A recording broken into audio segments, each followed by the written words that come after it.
I am going to show y'all how to make Thai curry coconut poached fish. Now this is one of the easiest dinners you can make. It comes together in no time and you can completely customize it based on what you want. So let's get started with ingredients. So we've got this red curry paste. This is the best brand of it. This makes it a Thai curry dish. Without this, it is not Thai curry. Then we've got some coconut cream. Now this is important. Make sure you get coconut cream unsweetened. You don't get cream of coconut or coconut milk or anything like that. No low fat, any of that. You want just plain old coconut cream unsweetened, or else you're either gonna have something that's not rich enough or it's gonna be sweet like a pina colada. You don't want that. Then we've got some sweet chili sauce, some soy sauce. I'm using low sodium.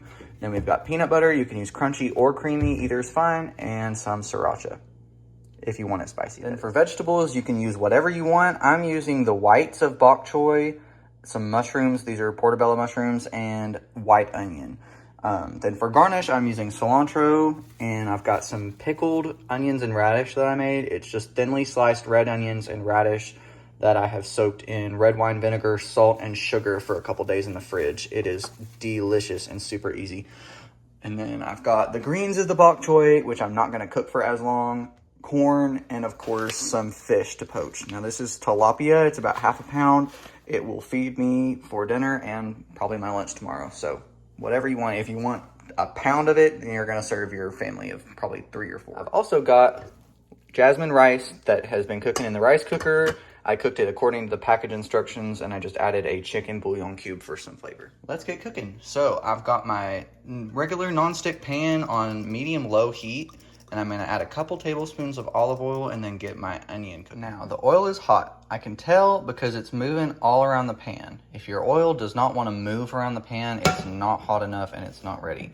So to this hot oil, I'm gonna add my half of a yellow onion, and I'm gonna add my bok choy whites and my mushrooms. We're gonna let those cook, and while they cook down, I'm gonna make my sauce. Now I'm gonna add a big pinch of salt to the vegetables to season them and help to draw out some moisture so that they'll hopefully brown a little bit better. Now I've made this sauce, and I don't measure stuff, but if I had to guess, it's about a heaping tablespoon each of that red curry paste, the peanut butter and soy sauce, and then maybe a teaspoon each of sweet chili sauce and sriracha. But if you want more or less spicy, knock yourself out. So in the time it took me to make this sauce and mix it all together, the vegetables are perfectly browned, so I am ready to add the sauce in. All right, the sauce is really well incorporated into the vegetables, so now it is time to add the coconut cream. Now, inside of your can of coconut cream, you're gonna see this solid, and then there's also gonna be a liquid underneath it.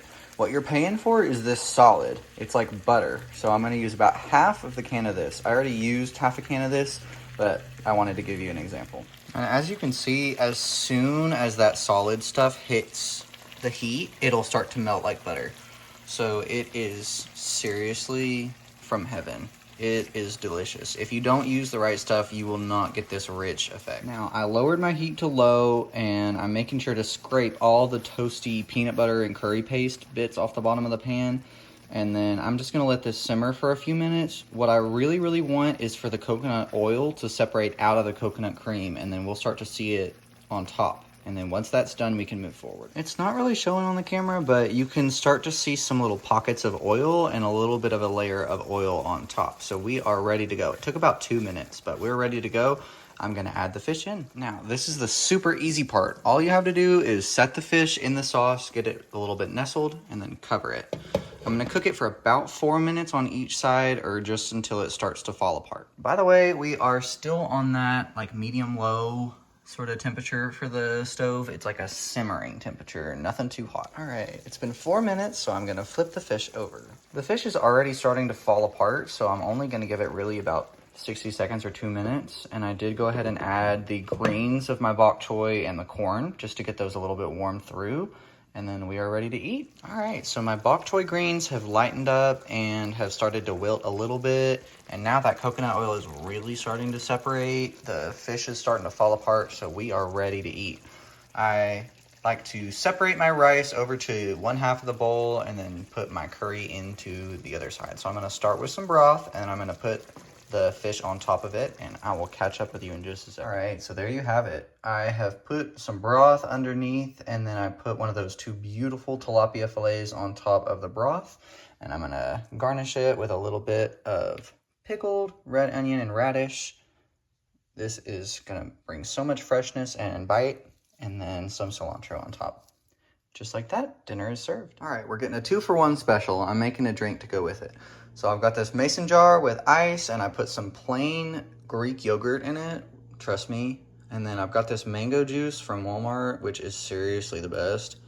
And then I'm gonna make a little bit of a lassi, shake it up in my mason jar. Perfect. The easiest mango lassi you've ever made in your life. This juice is seriously like the GOAT. I don't know what they're putting in it. Hopefully mangoes, but it is really good. I mean, this came together in 30 minutes. It is easy, affordable, healthy, like comforting, and one of the most delicious things I've ever made for myself. So I highly recommend trying it. For perspective, this encouraged me to make my first YouTube video in years. So it's worth it. Make it. You want some, Maggie?